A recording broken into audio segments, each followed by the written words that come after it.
Good morning, ladies and gentlemen. Today we are learning the weekly Torah portion, Parashat Lech, Lecha, the third portion of the Torah. Quite an exciting parsha in the Torah. It's on page 69 in the blue Chumash. If you're using the Chumash, it's this one, the Kahas Chumash, the Chavad Kahas Chumash. And you got a nice little map here to start us off on page 69 on the right side of the page. It's really page 68, I guess. Little map to see what Lech Lecha means. Lech Lecha means go. It means get out of here. Go. Lech Lecha, go out of yourself. On a very literal interpretation, what that means is that Abraham was commanded by God to leave his father's house and to journey towards the promised land. And you see in this map where he went. He started off in a place called Ur, which I imagine is somewhere in Iraq. It's on the Euphrates River, very close to the Tigris River. So he goes from this place called Ur. I wonder where Ur is today. It's Iraq. And then he goes through Iran, Turkey, and up through Syria. And then he goes all the way down into the promised land through the Golan Heights, through the north, through the Galil. Now, if he had a ways, he probably would have gone due west, save some time. But heaven only knows why he took this circuitous route. He followed the river. Yeah, it looks like he followed the river. That's actually true. He followed the water. Huh? That's a good point. That's probably all the settlements where people lived. That's a nice observation there, Marty. Let's take a look at the opening of the parsha on page 71. In the year 2023, look at that. In the year 2023. Obviously 2023 since creation, not since you know what. In the year 2023, God said to Avram, you have already left your homeland and birthplace by moving to to Haran. Now, go even further away from your land and from your birthplace. Go away from your father Terach's house in Haran. The end of the previous portion, they left. They'd already left the birthplace of Abraham. Now they were leaving the place that they had reached with his father-in-law, and God is telling him, listen, you got to go from here too. Since Terach was only a closet monotheist, outwardly still serving idols and taking no steps to reform his idolatrous society, God told Avram to leave the detrimental environment of his home, of his father's home, even though Avram himself was privy to Terach's secret. God continued, follow my directions to the land that I will show you. By keeping Avram in suspense over the exact destination, A, God endeared the land to him. B, enabled him to receive the reward for trusting him implicitly. God said, I will make you into a great nation. I will bless you. I will make your name great, and you will become a source of blessing. I will bless those who bless you. I will curse those who curse you. Your material successes will be so great that all the families of the earth who esteem material prowess, is that how you say it, prowess? Will be blessed using you as an example. When someone wants to bless someone else, he will say, may you be like Avram. Yeah, he didn't change his name yet. God didn't change his name to Avraham. The H, really a hey. Avram set out as God had directed him, and Lot went with him. Avram was in his 75th year when he left Haran. So our introduction to the first Jew is right here in this passage. The first thing we know about the first Jew is that God tells him to leave, which is a powerful message.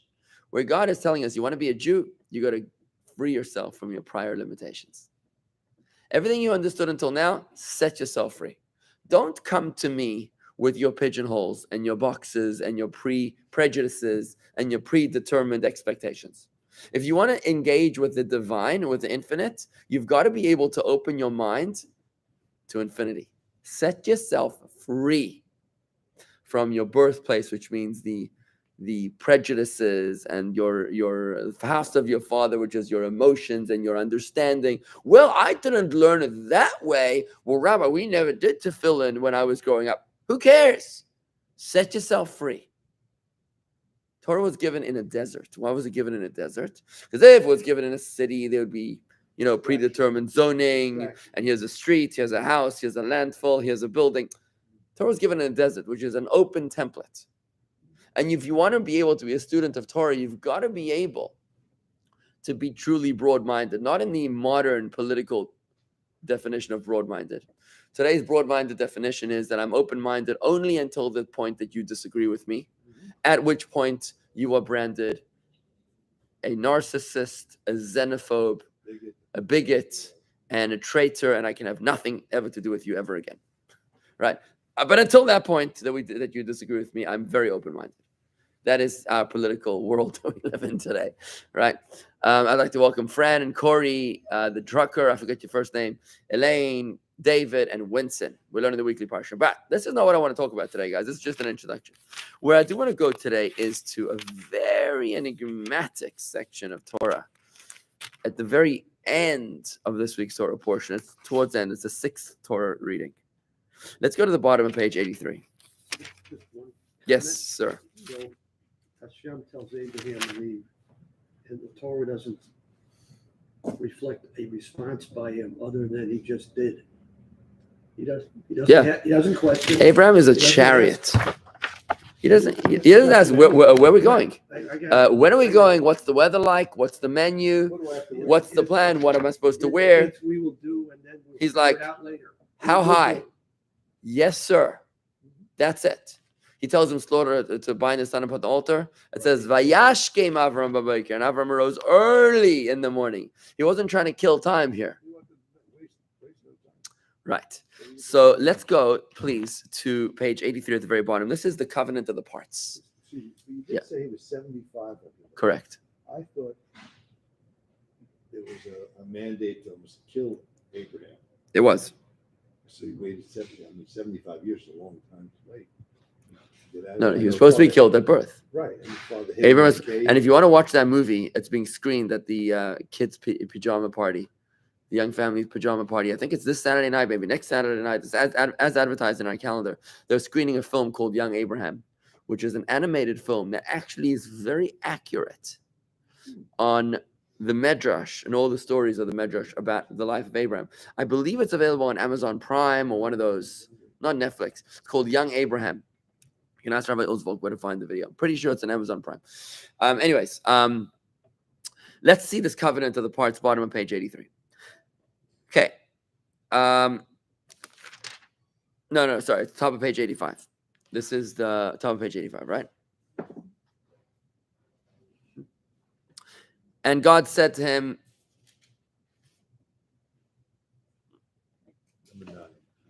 verse number 9, and he said to him, by merit of the sin offering that they will offer up to me. Basically, God had promised Abraham that he's going to inherit the land, right? And so Abraham asked for a sign. How will I know a sign that they will take possession of it? By what merit will my descendants be deserving of it? And that's where this begins now, okay?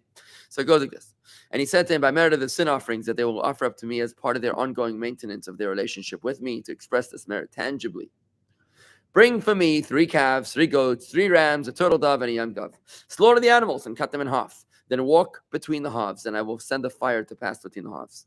This will indicate that I'm bound by an inviolable covenant to give your descendants the land. This is the covenant of the parts. It's quite a movie scene here, right? Following God's instructions, Avram brought all of these, slaughtered the animals, cut them in half, and placed each piece opposite its counterpart. The birds, however, he did not cut in half. Vultures swooped down on the carcasses, but Abraham drove them away. Then, as the sun was about to set, a deep sleep fell upon Avram, and he was overwhelmed by a dark and ominous dread, prophetically foreboding the horrors of exile his descendants were destined to experience. Think crusades, think Holocaust, think expulsions, right? Think Babylonian destruction, think Assyrian conquest, think Russian domination. And God said to Avram, explaining this dread, know for sure that your descendants will be foreigners in a land that is not theirs. Think United States of America. And the people will enslave them and oppress them for 400 years. Now, yeah, but also think about in terms of being oppressed in a foreign land where the Jews of Mirasol and Belen Isles are oppressed spiritually. They're living a wonderful life physically, but spiritually they're disenfranchised. They're disconnected because of the plenty of the United States of America. Here they've lost their way and they're struggling in a spiritual darkness, right? The sufferings of exile will purify and refine them, so they will be able to sense and appreciate the holiness of the promised land.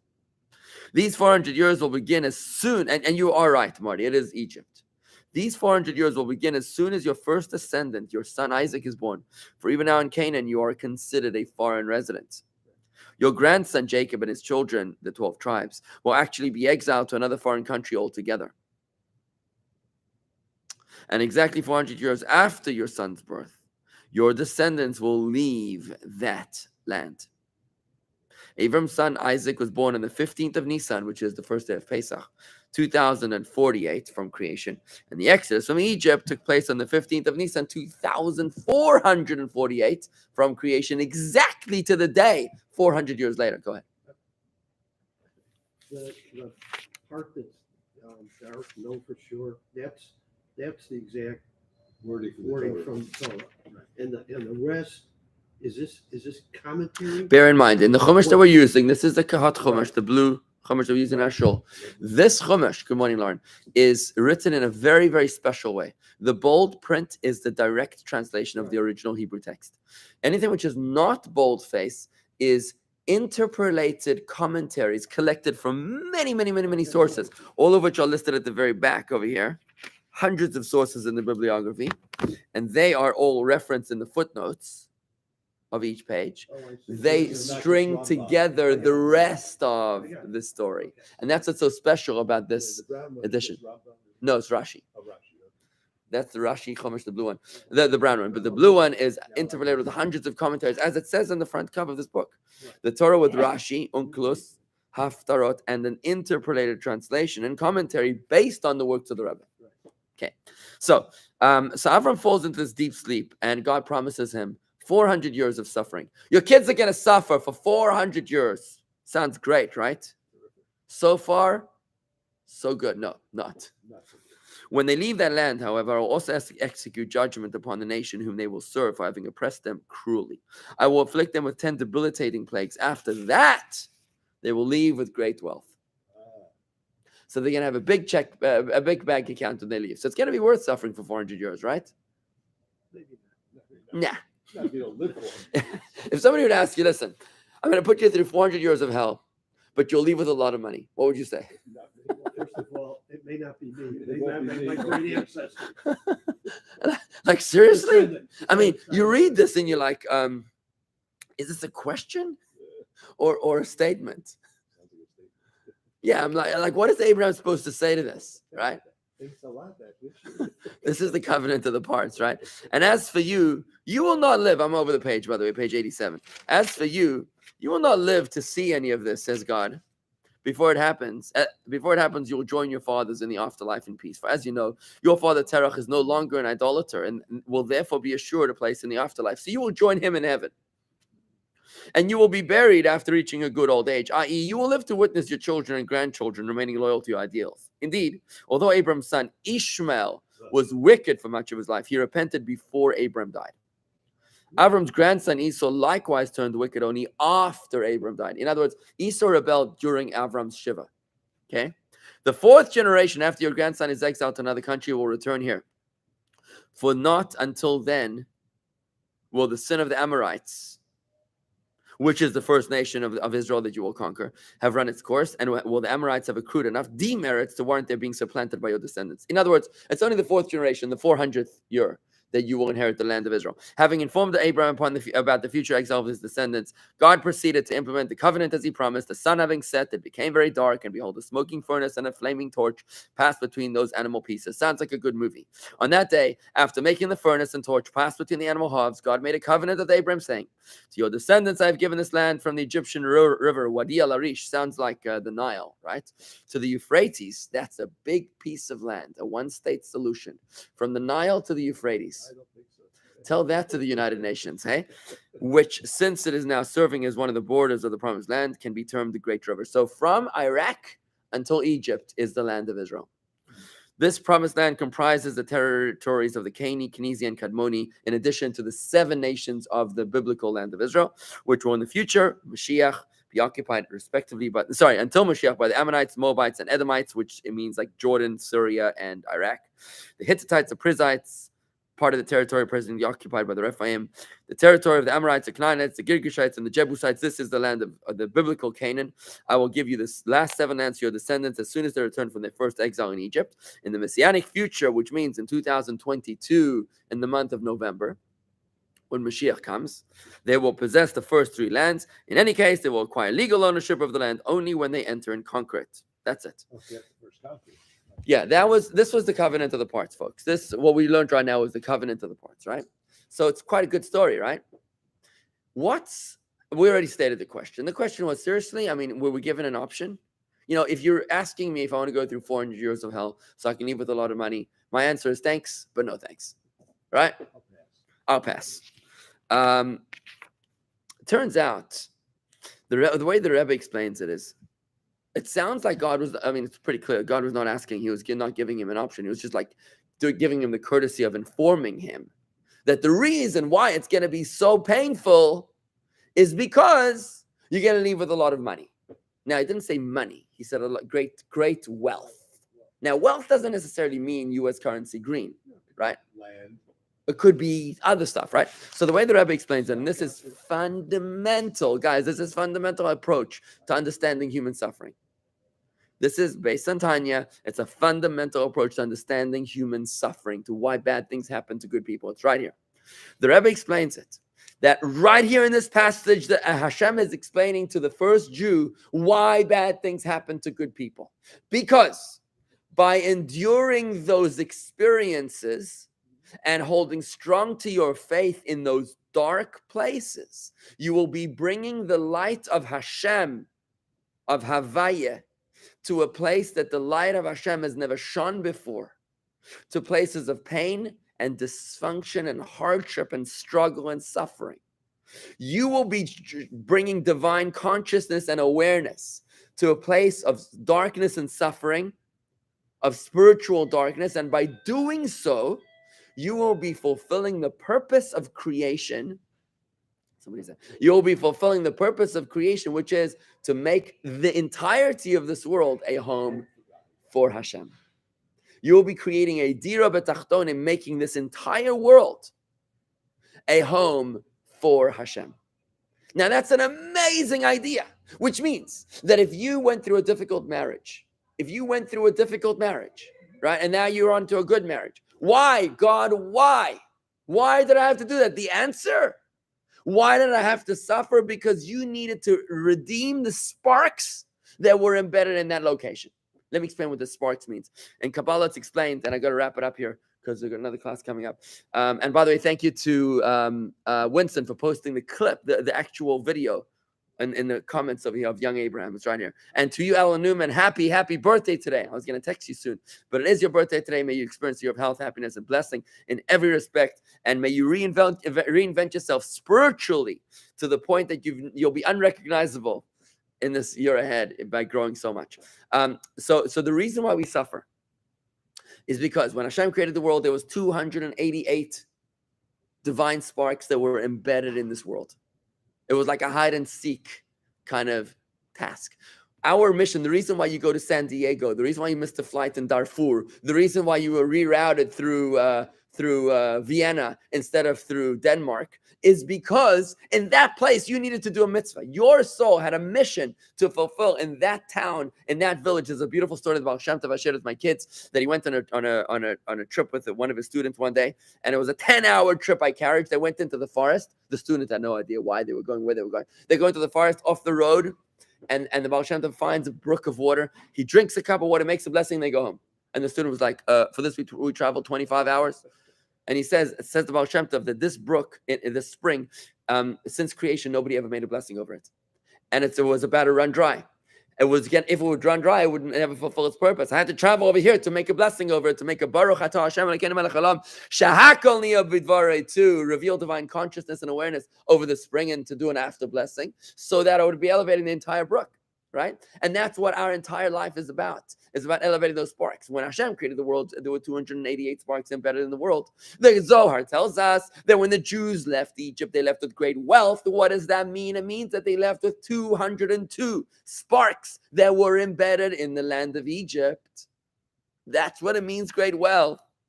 which is why the Torah tells us that a Jew is never allowed to go back and live in Egypt. Why do we have a grudge against the Egyptians?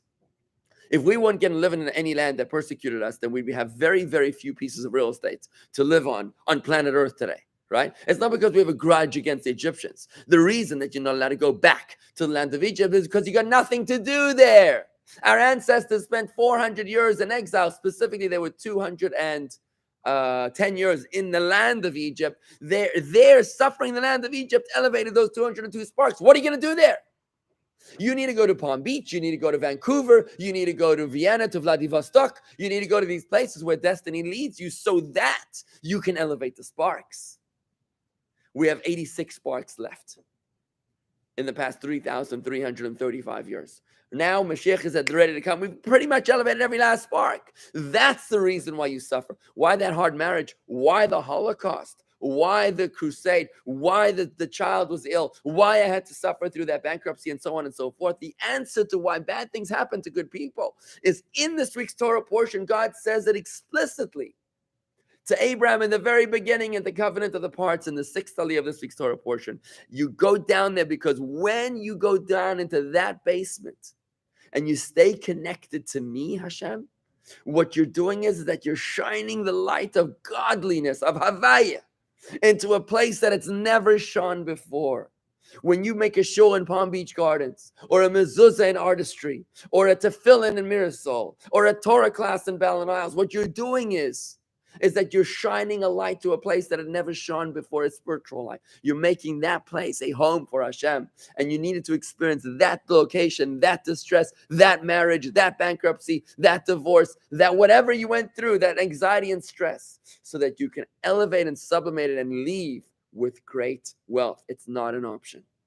Nobody's asking you. You were dispatched on a mission. Now go deliver the goods.